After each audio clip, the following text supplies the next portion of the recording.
ሰላም ሰላም ለእናንተ ይሁን። በእውነት እኔ እንጃ ምን ማለት እንዳለብኝ አላውቅም። ቆይ እኛ ለምንድን ነው የምንገደለው? ቆይ ምን አረግን? ቆይ እኛ የምንታሰረውስ ለምንድን ነው እንዴ?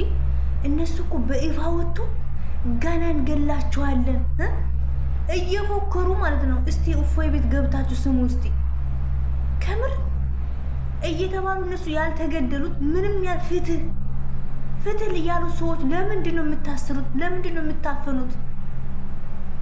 ለአርሲ ድምጽ የሆነ ሰው ይታሰራል። ኦርቶዶክሳውያን እኔ ከምር ስራ መስራት አቃተኝ። እግዚአብሔርን ከምሬ ነው። እንደው የመዳም ቅማሞች ከምሬ ነው። ኦርቶዶክሳውያን የሆናችሁ ማለት ነው ሁላችሁም ድምጽ ሆነ አትጨፍሩ። በአባቶች ጸሎት እኮ ነው እኛ እዚህ ቦታ ስራ እየሰራን የምንገኘው ማለት ነው። ሌላ እንግዳ ሰው መጥቶ የለም የገደላቸው። ሌላ አዲስ የሆነ ሰው መጥቶ አይደለም ደማቸውን ያፈሰሰው። እዛው የራሳቸው ሰው አብረው ያደጉ፣ አብረው የበሉ፣ አብረው የጠጡ፣ አብረው ለመትረፍም ጭምር ቃሉን ያሰሙ የነበሩ። ክርስትና በነገራችን ላይ በጣም የሚደንቀው እኔነት ስለሌለበት ነው። በነገራችን ላይ እኔነት ስለሌለበት